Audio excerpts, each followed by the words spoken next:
السلام عليكم ورحمة الله. قصيدة بعنوان يا مصدقين نفسكم للشاعر وليد الصعيدي. يا مصدقين نفسكم، مين اللي فيكم قسم ومين اللي فيكم خان؟ مين اللي فيكم عسكر ومين اللي كان إخوان؟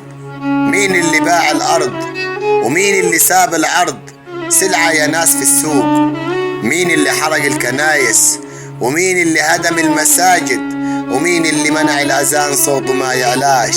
مين اللي جاب إرهاب ومين اللي بدأ الخراب؟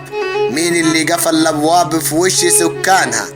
مين اللي بناها ولا أسس لسكانها؟ يا مصدقين نفسكم فوقوا بقى شوية، الدنيا بالنسبة لكم سلطة وكرسي عاد، وعلشان تحافظ عليهم لازم تكون عواد. الدنيا بالنسبة لكم سلطة وكرسي عاد، وعلشان تحافظ عليهم لازم تكون عواد. أرضك وعرضك شرف، أرضك وعرضك شرف، فوقه كفاية قرف، لو عشتوا الدنيا طرف والله سايبينها. يا مصدقين نفسكم حالكوا تعوج ليه؟ فرطوا ليه في الأرض والعرض جاي دوره؟ يا بايعين الوطن هو الوطن ده لمين؟ نفسي ألاقي أمان، قالوا في الوطن موجود. نفسي ألاقي أمان، قالوا في الوطن موجود. طيب فين الوطن يا ناس؟ وعواد للغريب باعوا.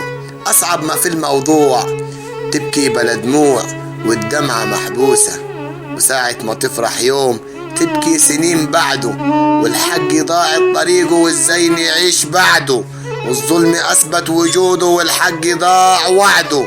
يا دنيا فيك العجب سقتينا المرار ألوان، يا دنيا فيك العجب سقتينا المرار ألوان.